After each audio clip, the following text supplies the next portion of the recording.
अयनेषु च सर्वेषु यथा भागमवस्थिता भीष्ममेवाभिरच्छन्तु भवन्तः सर्व एव ही। क्या कहते हैं? दुर्योधन कहता है, हाँ 11वां श्लोक, 11वां मंत्र। दुर्योधन सारी बात बता देता है द्रोणाचार्य से, कौन कौन लोग युद्ध के लिए उस तरफ से, पांडवों की तरफ से और मेरी तरफ से। और कहता देखिए, हमारे जो सेनापति हैं पितामह भीष्म, वृद्ध होते हुए भी बड़े प्रतापवान हैं और कुरुवंश में जो है सबसे बड़े और सम्मानित भी हैं। इसलिए सब लोग अपनी अपनी जगह पर स्थित रहे, अपने मोर्चे को संभाले और निस्संदेह सब लोग मिलकर के पितामह भीष्म की सब तरफ से रक्षा करें। ऐसा क्यों? वह इसलिए कि एक तो पितामह भीष्म ने कहा है कि 5 पांडवों को छोड़ करके और जितने सेना है उसमें से हर रोज मैं 10,000 लोगों को मारूंगा। अगर सेना मर गई, अकेले भीष्म पितामह मारेंगे। अगर सेना मर गई तो पांडव फिर क्या करेंगे? पांडवों को हम ऐसे ही बंदी बना लेंगे और उनको फिर जेल में डाल देंगे, कारागार में डाल देंगे। इसलिए सबसे मुख्य बात है कि आप लोग भीष्म पितामह की रक्षा करिए। यह दुर्योधन की सोच है। तो इसलिए अगर हम लोगों को कुछ करना है तो सबसे पहली जो प्राथमिकता है, जो जरूरी बात है, वो है भीष्म पितामह की रक्षा करना। तो कहता है गुरुदेव द्रोणाचार्य, आप एक प्रार्थना है आपसे, हम सभी लोग अपने मोर्चे को संभाले और साथ में पूरा ख्याल रखे पितामह भीष्म की रक्षा पर। ततः संजनयन हर्षम कुरु वृद्ध पितामह सिंहनादम विनोदोच्चहि शंखम दधमौ प्रतापवान। कौरव में जो सबसे बड़े हैं, वृद्ध हैं, प्रतापी हैं, पितामह भीष्म ने क्या किया? दुर्योधन के हृदय को प्रसन्न करते हुए उच्च स्वर से सिंह के दहाड़ की तरह गरजते हुए शंख बजा दिया। किसने शंख बजाया? सबसे पहले भीष्म पितामह ने। क्यों बजाया? दुर्योधन की प्रसन्नता के लिए। पराक्रमी हैं, युद्ध करना चाहते हैं, युद्ध में जीतना भी चाहते हैं, अपनी सेना का उत्साह बढ़ाना चाहते हैं। तो उत्साह बढ़ाने के लिए उन्होंने, भीष्म पितामह ने सबसे पहले शंख बजाई। ततः शंखश्च भैरयश्च पड़वानक गोमुखा सहसैवाभ्य हन्यन्त सशब्दस अतुमुलो भवत। इसके बाद क्या हुआ? तमाम नगाड़े बजने लगे, ढोल बजने लगे, मृदंग बजने लगे, नरसिंहे बजने लगे, सब एक साथ बज गए और बड़ा भयंकर, बहुत ही भयंकर। सोचिए, तमाम नगाड़े बजते हो, शंख बजती हो, ढोल बजती हो, तमाम 1000 2000 नहीं, करोड़ों में। अगर करोड़ों में बज रहे हैं तो कितना भयंकर शब्द होगा, कितनी आवाज होगी। एकदम आसमान आवाज से पूरा तरह वातावरण एकदम भर गया। और जैसे ही भीष्म पितामह ने युद्ध की घोषणा की, उत्साह फैल गया। लड़ना है, मारना है। अनेक प्रकार के शंख और भांति भांति के युद्ध के बाजे बजने लगे और सारा आकाश एकदम गूंजने लगा। यहां तक तो संजय ने कौरव पक्ष की बात बताई, दुर्योधन क्या कर रहा है, कौरव क्या कर रहे हैं। अब बता रहा है कि पांडव लोग क्या कर रहे हैं। ततः श्वेतैर्हैर्युक्तै महति स्यन्दने स्थितौ माधवः पांडवश्चैव दिव्यौ शंखौ प्रदत्मतुः। क्या कहता है? इसके बाद में महाराज धृतराष्ट्र सुनिए, इसके बाद में सफेद घोड़ों पर एकदम उत्तम रथ में, सुंदर रथ में बैठे हुए कृष्ण महाराज और अर्जुन ने भी अलौकिक शंख बजाए। दोनों लोगों ने शंख बजाया। अब सोचिए उनका रथ कैसा था अर्जुन का। एक तो बहुत ही प्रकाश युक्त था, एकदम लाइट निकलती थी, प्रकाश निकलती थी उसके रथ से, अर्जुन के रथ से। और ऊपर कपिध्वज लगा था, झंडा लगा था, और उस पर हनुमान जी बैठे हुए थे। हाँ, कपिध्वज। आजकल हम लोग क्या करते हैं, विशेषकर हालैंड सूरीनाम में, जिस देवता का झंडा है उसी का फोटो झंडे पर छाप देते हैं। एक गलत तरीका है, ऐसा नहीं होना चाहिए। क्यों गलत तरीका है, अब सुन लीजिए।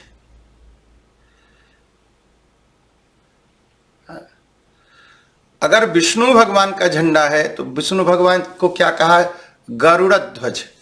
उनके झंडे पर गरुड़ छपता है। अर्जुन के झंडे पर कपिध्वज, हनुमान जी छपते हैं।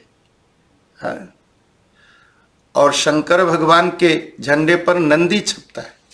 दुर्गा माँ के झंडे पर शेर छपता है। ये सब है, ऐसे नहीं कि आप कुछ भी छाप दो, जिसका झंडा है बस उसका फोटो ही छाप दो, एक गलत तरीका है।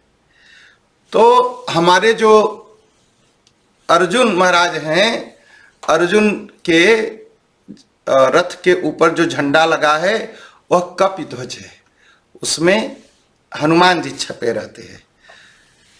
और बहुत ही सुंदर है, सोने का मढ़ा हुआ तमाम तरह के अस्त्र शस्त्र हथियार उसमें रखे गए हैं। वह कहीं रुकता नहीं, बड़े तेजी से चलता है।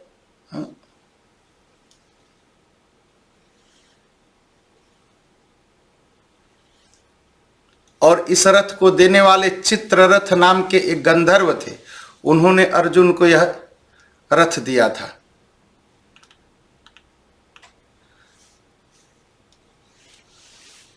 पांचजन्यम ऋषिकेशो देवदत्तम धनंजय पौंड्रम ददमौ महाशंखम भीष्म कर्मावृकोदरः। भगवान श्री कृष्ण ने जिस शंख को बजाया उस शंख का नाम था पांचजन्य। अर्जुन ने जिस शंख को बजाया उस शंख का नाम था देवदत्त। और भीम ने जो शंख बजाए उसका नाम था पौड्र, उसको महाशंख कहा गया। और यहां पर भगवान का नाम एक देखिए, देख रहे हैं, भगवान का नाम क्या है, ऋषिकेशो। ऋषि का नाम है, ऋषि कहते हैं इंद्रियों को। हाँ, इंद्रियों के जो स्वामी हैं उनका नाम होता है ऋषिकेश। ऋषिकेश का मतलब क्या है, ऋषि का मतलब होता है इंद्रियां। इंद्रियां कितनी होती है, 5 ज्ञान इंद्रियां हैं और 5 कर्म इंद्रियां हैं। इस पर हम फिर कभी चर्चा करेंगे विस्तार से कि 5 कर्म इंद्रियां और 5 ज्ञान इंद्रियां ये कौन सी हैं। तो ऋषि का मतलब है इंद्रियां और ईश का मतलब है ईश्वर। इंद्रियों के जो ईश्वर हैं वो कौन है, भगवान है। तो इसलिए उनका नाम है ऋषिकेश। और इंद्रियों के स्वामी हम बन जाते हैं तो भगवान कहते हैं तुम स्वामी बनते हो तो लो मैं छोड़ देता हूं, फिर इंद्रियां आपकी शक्ति समाप्त हो जाती है इंद्रियों की। हाँ? और इंद्रियों को हम पाप कर्म में लगाते हैं, काम में लगा देते हैं। और जो काम में लगा देते हैं, जहां राम तह काम नहीं, जहां राम जी रहते हैं वहां काम नहीं रहता, और जहां काम रहता है वहां राम जी नहीं रहते। तो भगवान इंद्रियों को छोड़ करके चले जाते हैं। अपनी इंद्रियों को, आंखों को, हाथों को, पैरों को, मुंह को भगवान की सेवा में लगाइए, ईश्वरीय सेवा में लगाइए, पाप कर्म में मत लगाइए, क्योंकि इसके मालिक भगवान है। तो भगवान की सेवा में लगाएंगे तो पवित्र होंगी, पाप की सेवा में लगाएंगे तो अपवित्र हो जाएंगी, इनकी शक्ति नष्ट हो जाएगी। और फिर ये जो हमें मुक्ति के लिए मिली हैं ये हमें और पाप में गिरा देंगी। तो ऋषिकेश का मतलब है, ऋषि का मतलब है इंद्रिय और इसका मतलब है ईश्वर। तो इंद्रियों के जो ईश्वर हैं उनका नाम है ऋषिकेश, इसलिए भगवान को ऋषिकेश कहा। तो 5 जन्य एक राक्षस था, उसको मार करके भगवान ने उससे शंख लिया, उसका वध करके। तो उसका वध करके भगवान ने जो शंख लिया उसका नाम था 5 जन्य। ये कहाँ लिखा है? हरिवंश पुराण में। तो 5 जन्य शंख को भगवान बजाते हैं। अब देखिए यहां अर्जुन का नाम हुआ धनंजय, और उसने जो शंख बजाई अर्जुन ने उसका नाम था देवदत्त।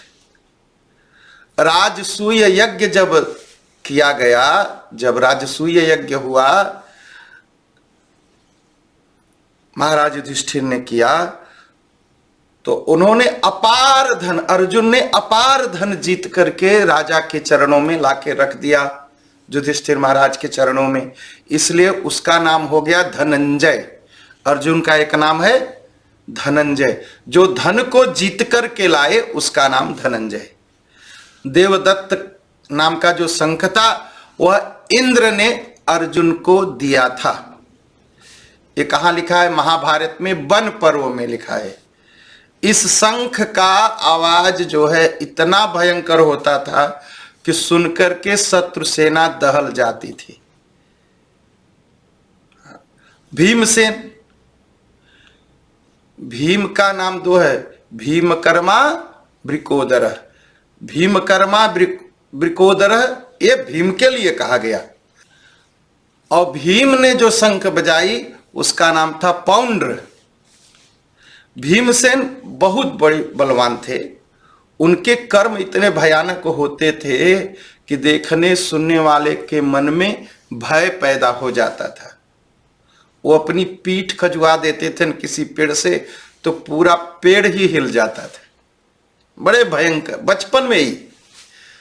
बचपन में जब छोटे थे तो जब उनको किसी पेड़ से फल गिराना होता था तो पेड़ पर चढ़ते नहीं थे, अपनी पीठ लगा के पीठ खजुआते थे और सारे फल गिर पड़ते थे। और पैदा होते ही एक पत्थर पर गिरे और वो पत्थर ही टूट गया। बड़े भयंकर कर्म थे उनके, इसलिए उनका नाम भीमकर्मा। जो दुश्मनों में भय पैदा कर दे, जो शत्रु के दिल में भय पैदा कर दे, उनका नाम है भीमकर्मा। इनका भोजन भी बहुत होता था, पेट इनका नहीं भरता था जल्दी, इसलिए इनका नाम वृकोदर। वृकोदर मतलब बहुत बड़ा पेट, जो भरे न जल्दी, जो भरे न कभी। वृक मतलब बड़ा और उदर मतलब पेट। इन्होंने जो शंख बजाया उसका नाम था पौंड्र, उसको महाशंख कहा गया। अनंत विजयम राजा कुंती पुत्रो युधिष्ठिरः नकुलः सहदेवश्च सुघोषमणि पुष्पकौ। और महाराज युधिष्ठिर ने जो शंख बजाई उसका नाम था अनंत विजय। नकुल और सहदेव ने जो शंख बजाई, नकुल ने जो बजाया उसका नाम था सुघोष, और सहदेव ने जो बजाया उसका नाम था मणि पुष्पक। कायश्च परमेश्वासः शिखंडी च महारथ धृष्टधुम्नो विराटश्च सात्यकिश्च पराजितः द्रुपदो द्रौपदेयाश्च सर्वशः पृथ्वीपते सौभद्रश्च महाबाहु शंखान् दद्मुः पृथक पृथक। कहा जो काशीराज थे, काशीराज के बारे में पहले हम आप बात कर चुके, और महारथी शिखंडी थे, धृष्टधुम्न थे, राजा विराट थे, सात्यकी, राजा द्रुपद, द्रौपदी के 5 पुत्र, बड़ी भुजा वाले सुभद्रा, पुत्र अभिमन्यु।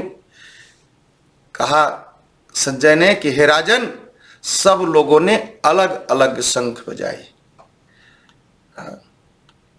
हम सात्यकी के बारे में, काशीराज के बारे में, धृष्टद्युम्न के बारे में, विराट के बारे में, अभिमन्यु के बारे में और द्रौपदी के पांचों पुत्रों के बारे में हम लोग चर्चा कर चुके, सत्संग में हम सुन चुके।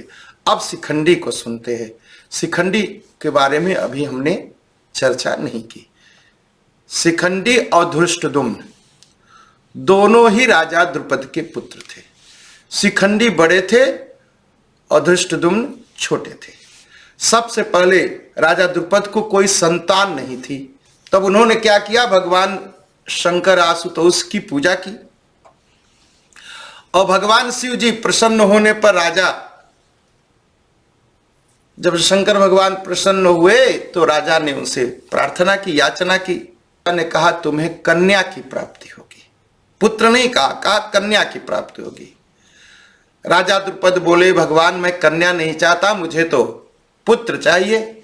इस पर शिव जी ने कहा वह कन्या ही आगे चल करके पुत्र रूप में बदल जाएगी, परिणित हो जाएगी। इस वरदान के फलस्वरूप जब ऐसा वरदान शंकर भगवान ने दिया और राजा द्रुपद के घर कन्या पैदा हुई, तो राजा द्रुपद जो है शंकर भगवान के बातों पर पूरा विश्वास करते हुए यह प्रसिद्ध कर दिया सारे संसार में कि उनको पुत्र पैदा हुआ।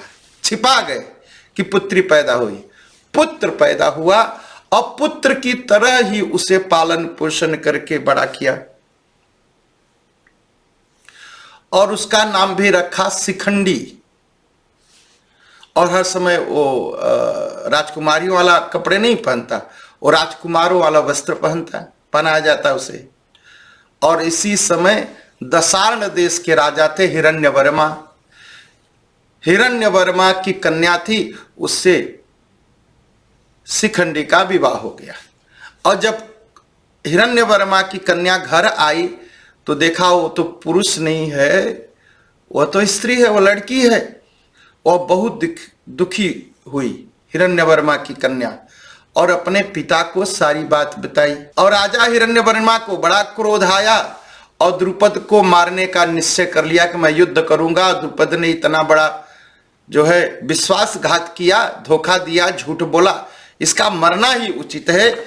और वो युद्ध के लिए तैयार हो गए और हिरण्यवर्मा युद्ध करने आ रहे हैं। हिरण्यवर्मा युद्ध करने आए हैं, जब आ रहे हैं, यह बात जब द्रुपद को पता चली तो युद्ध से बचने के लिए शिव जी की पूजा करने लगे।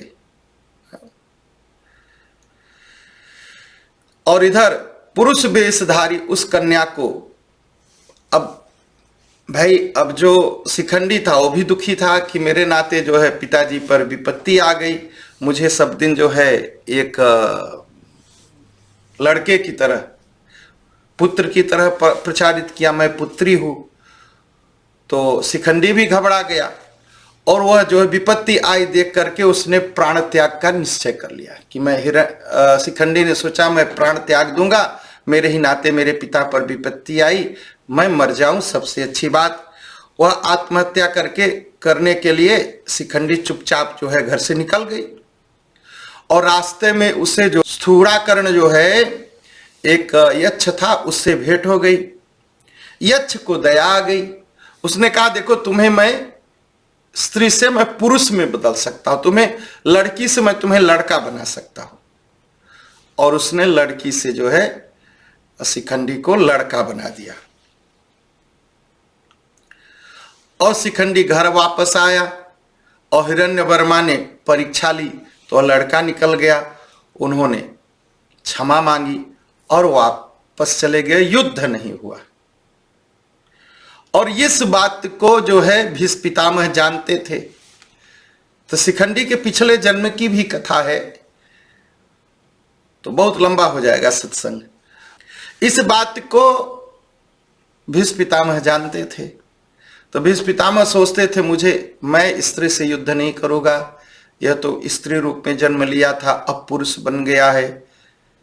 हाँ, इसी नाते शिखंडी को सामने खड़ा करके अर्जुन ने युद्ध किया और अंत में जो है भीष्म पितामह को बाण की सैया पर सुला दिया।